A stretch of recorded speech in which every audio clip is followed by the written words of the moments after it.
helpful for Alter Ego here, especially because these melee heroes aren't like, they're not, I mean, Ballman's got some mobility. Yes, the Esmeralda has some mobility, but not like dash mobility, you know? And when they try to do this, if Six can be there to catch them and stop them in their engages, it's going to be helpful for Mikasa and Destiny. Also with this kind of front to back composition from Meta as well, able to, I feel like that could be the breaking point right there for Alter Ego. They need to find a way to work around this Ruby on these engages, because if she's there to stop them, it is definitely going to be a problem. This just, I mean, right now, again, I'm gonna have to say Alter Ego, right? Just because I was right on some of the predictions, like the Dyroth Man and the Terizla Roam, I'm gonna go still sticking with Alter Ego. I would love to see the series go full 3 games, right? 2-1 would be amazing to watch. But Trex, do you have the same opinion? I always like a best of 3. I want to see competition. I'm not a big sweep fan. Of course, I mean, I do like watching it occasionally if it's like your team or something, but I'd rather see a big competition, and it is possible. I wouldn't say that Alter Ego just got swamped last game. I wouldn't say that they just got completely destroyed or anything. They did have the early game, and they were even able to make some nice plays. They just kind of whiffed and made some rough plays during the Lord time. So I think this time what they need to do is approach the Lord in a different situation. If they do get an advantage, don't overkill. Take a step back, take a breath, evaluate the situation, and make your next play correctly.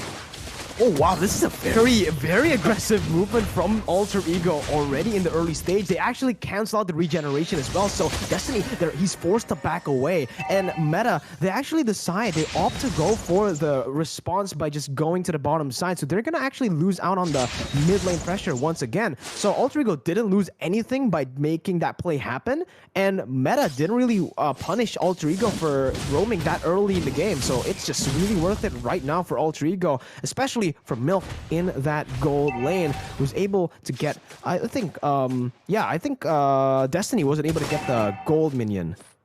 Yeah, not only that, so Alter Ego once again keeping some fast rotations. Last time, of course, they had the Fanny, so that was why we see the fast rotations. But even with this Terizla as a roam, they seem to be wanting to move around, and they're focusing on this gold lane. Once again, they want to try to set Destiny back a little bit. Annie and Keep, you know, having a bit of an endless battle here, nothing too major. Down in the bottom lane might be a little bit of action. Paquito, 2EZ4, trying to steal this camp away. So both teams kind of clashing it out right now. I do like the way Meta, I feel like Meta's being a bit more aggressive in the early game than what we saw last time. Kind of answering back to these early rotations that Alter Ego's trying to make, saying, no, this time you're not going to just go anywhere you want. We're going to meet you where you want to meet. So far in the early stage though, it is very similar to game number 1. It is still Alter Ego who are controlling the map, getting that neutral objective, but yeah, there you go, Meta. Oh my god, Annie just flickers forward, gets the onward there, gets the Earth Shatter, will be able to pick up the first blood as gmail.com with the Terizla Roam and the sprint is able to find one trade. That is still worth it for Alter Ego. They got the objective, they got a 1-for-1, and they get Mikasa. Of all the heroes there, they got the mid laner. This will give Kopsky so much time once again to stack into that mid lane. Yeah, and we already saw Mikasa kind of falling behind in the mid lane earlier when that rotation happened, trying to clean up these minions as it comes towards her instead of being ahead in the rotation. So Alter Ego seem like they have a very solid early game in game 2. Like you said, controlling the map, keeping it up. But Meta seems to be okay with that, even in game 2. I think as long as they can, wait for that time, kind of like what we saw in game 1, because they did. Penalty zone coming in on a 6 here. He does flicker out, able to get away, but Melk does not want to let that happen. Melk will go down. A nice play from them. Yeah, this is just why Terizla feels so strong right now, right? The base damage from his abilities is just so insane. He also has that crazy engage potential with the ultimate. So right now they're looking for collapse again into that bottom lane. Mikasa, Mystic Field onto 3 members, and look at the collapse how gets the knockout strike, and the damage comes through. Meta, such very good patience there from how to just wait it out, waiting for Mikasa to get there to punish them. And this is what we keep seeing from Meta, right? They're patient. That's what I can really give them in these past 2 games. They know to wait for the moment to strike off cam. Azen will go down. Another beautiful pick from 6. I'm guessing we saw a 6 locking him up possibly, and too easy for Howdis coming in with a knockout punch. So Meta waiting for the moment to strike and finding it every single time throughout game 1. Game 2, Gold now getting to about even. So as we creep into this mid game, Meta once again finding their spike. This is, yeah, literally playing exactly the same as game number 1, right? Alter Ego with the initial neutral objective control. They lose out on 1 skirmish, and instantly Meta, they just recover from it. They get control, and now look at this. The Charisma goes in with a sprint, and he will be punished instantly. The Dawning Light, Annie with the ultimate, everyone just dealing out so much damage, and Alter Ego can't really withstand it right now. I don't know. Did the Charisma go for the Bloodlust Axe like we mentioned, because they were pretty, ahead in the early stage? Because it feels like he's really squishy right now. Yeah, taking a little bit too much damage. And again, the Paquito is doing pretty well right now. Too easy for Hal. Will be. I mean, he's 2-0-3, so you're gonna have to be careful. He's got the War Axe locked in. Terizla is going for Bloodlust Axe and hasn't even picked up any takey item other than those boots. So maybe they felt like they can keep up that early game that they had last time. But the problem is with that, you've now taken 2 deaths on gmail.com, right? And now he is very far behind, and he cannot be that frontline engager, not for a while at least. Yeah, it's just going to be very tough here. That's going to be the engage once again from Hal, dishing out damage onto Gmail, who goes in for a little bit more. Sanguine Claws connecting onto Destiny, pulling him back towards the bad impact, but Meta, they are able to back away. Alter Ego don't commit into that fight. Hal still waiting in that bush, looking for to deal more damage on to Aizen. But both teams, yeah, they're just going back to their lanes, respective lanes. Destiny, respecting the damage, will just recall. He has lost a lot of HP. Not too sure where that came from. Was it the Featrix, or maybe perhaps was it Aizen? But yeah, both teams were just looking for skirmishes, and there you go. That's the Mystic Field to catch them out, and that's the kill picked up by Annie. A killing spree. Keep tries to look for compensation, goes in for the Falling Star Moon, but will be zoned away instead by Annie, who's just massive in this game, and they're looking for more. Mystic Field connecting at will. Mikasa has just been so on point from game 1 to game 2. Meta gets a huge lead here, 7-2 in the scoreboard. Yeah, 7-2. 1,000 gold lead. Meta now taking a nice lead here. Not only that, but taking some towers on the map. Destiny now going to be able to rotate around a little bit, open up his field. We may see a bit more action coming from him. He hasn't taken a single death yet, which for me, for a gold laner in the early game, as long as you don't take any deaths, you don't really need any kills. Just farm up your items, get ready for the mid game so you can start making some strikes. One thing I got to say that I've noticed, Alter Ego has no real disengage. To whereas we have the Mystic Field from Mikasa, we have 6 who we knew was going to be a problem for Alter Ego this game. If Meta doesn't want to take a fight, they have a lot of possibilities to get away from it. They also have good possibilities to catch Alter Ego. Alter Ego, their only real engage right now is the penalty zone. Yes, you have the Falling Star Moon from Keep, but they're just kind of lacking, I feel, in that mechanic of these team fights.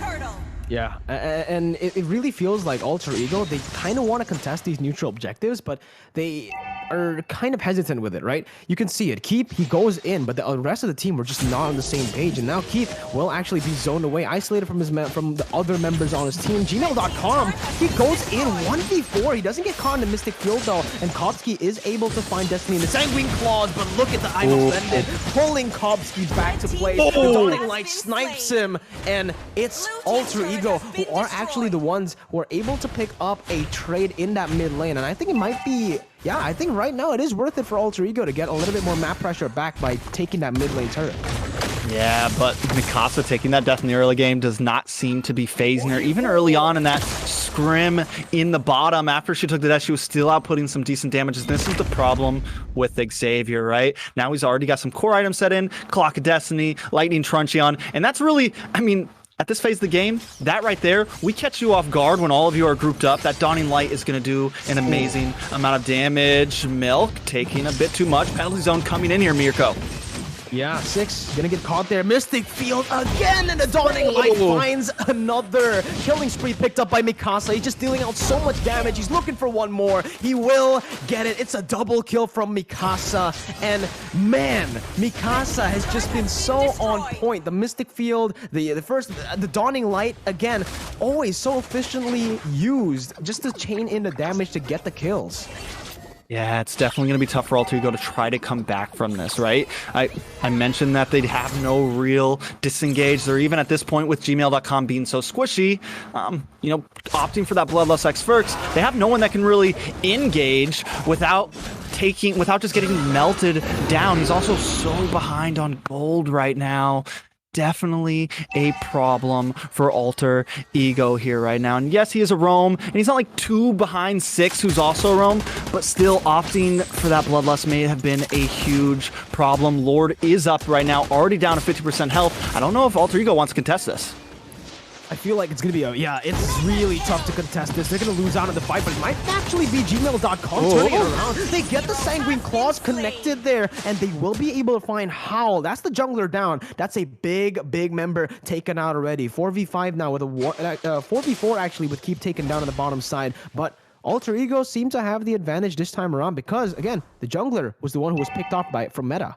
Yeah, now we're finally seeing a little bit of patience from alterego. Game 1, alterego would have went straight for that Lord, but this time we even the playing field. You take one, we take one across the map, and now does look like there may be a contestation finally, as Annie is in the back wave, so in the bottom lane, so alterego will have the advantage here.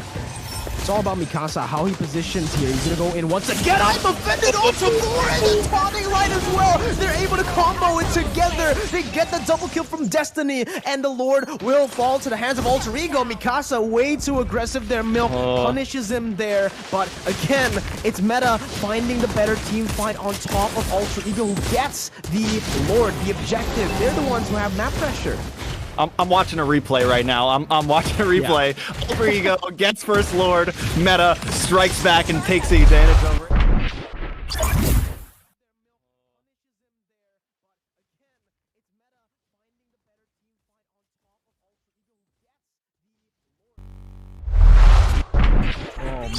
I'm offended. Oh, that was beautiful, man. Yes. And the fact that it was comboed in instantly with the Mystic Field, instantly with the Dawning Light, that was just such good coordination coming through. And I mentioned it, right? Just, it's all about Mikasa, how he positions in these team fights. And obviously, it was 6 with a huge play, but the follow-up coming through was just so massive from Destiny and Mikasa. Yeah, beautiful plays over. I mean, over the map 6, this Ruby has been coming in clutch as well. Those I'm offended flickers, stopping all the engages from alterego, doing a wonderful job. Destiny, I mentioned him a lot earlier, but 203, still not a single death. So even if I was trying to argue for alterego's late game, you know, meta still has a lot of stuff up their sleeves. If this game happens to go into the 20+ minute time, it's gonna definitely be a hard answer. Yes, they have Milk, but Milk is also falling far behind. Meta staying aggressive here up in the top lane.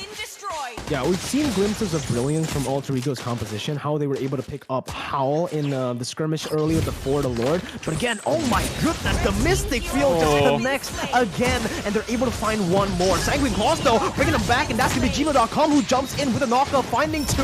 Milk doing the damage, 6 caught there without the conceal. He's going to have to fall as well. 2 for 1 right now for alterego. Are looking for more. Milk flickers in, gets the shutdown, and picks up a double kill for himself. That's the 3 for 1 trade that we were talking about.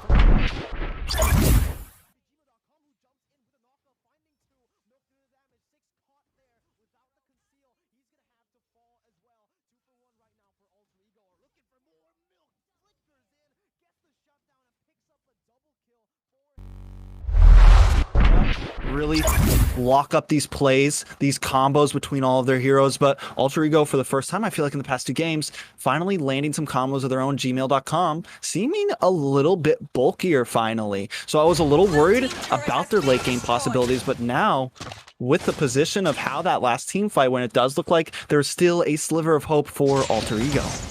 Oh, another pick off here, but it might be 6 who gets time offended. He will be able to pop that out, and it's a bait, actually, for that backline to be targeted by Howl. 6 is the one still targeted. Penalty zone, gonna be popped by Aizen to knock both of these members up, but look at the members who were taken down. It was 6 traded in for Kopsky, and that's a shutdown picked up by Howl. A double kill onto Milk, onto Kopsky, and gmail.com falls as well. It's a disaster for alterego. They're losing members left, right, and center. It's a 4 for 1 trade. Meta here again with the team fight to pick up the Lord.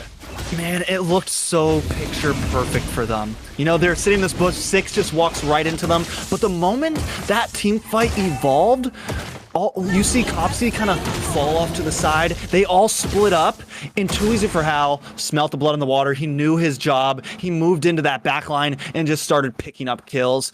Meta, once again, just showing dominance in these team fights, knowing how to make those split decisions. Even when it looks like it's going sour for you, they know how to turn a team fight around, and quickly. That wasn't a long team fight. They were just able to capitalize on a few small mistakes of Alter Ego and take it. Lord, now in the hands of Meta. This could be bad for Alter Ego. Can the game go down with this Lord, Mirko? Comes down to, honestly, right? Yeah. The base, I feel like it could definitely be an end here for Meta. Oh, and my goodness, Annie, ruthless on it. Goes in for the Earth Shadow Flicker combo. He does get Kopsky up, but Kopsky timed that Sanguine Claws almost to perfection, getting out of that combo. It would have been really, really bad for Alter Ego if they did lose Kopsky there. But look at the siege now coming down. Bottom side and top side can be targeted by the Lord and also by Annie. Milk trying to clear it out. Six looking for the engage once again. Goes in with I'm Offended, finding only Gmail, who is the roamer. He is going to be able to look for the penalty zone once more. He only gets Howl there, but he will be able to burst it down. That's Alter Ego finding one in the siege. Meta looking for more though. Mystic Field again connecting it well onto Aizen. It's actually going to keep him get targeting here. He goes in for the sprint to get out, but he falls. Gmail follows in very shortly there as it is going to be Meta just completely wiping them. Aizen still here to defend with Kopsky as well. The bad impact does a lot, but the Mystic Field will find him. And look at Annie. He's just so objective. He goes in for the base. It's a 2-0 clean sweep. Meta, really, I mean, definitely a team to keep my eyes on, I feel like. Playing it clean, also even with, the off-brand pick like that Edith. And Annie played it very well, I gotta say. I was a little worried about it at first, and she made it work. I mean, she was aggressive with it, but her teammates were always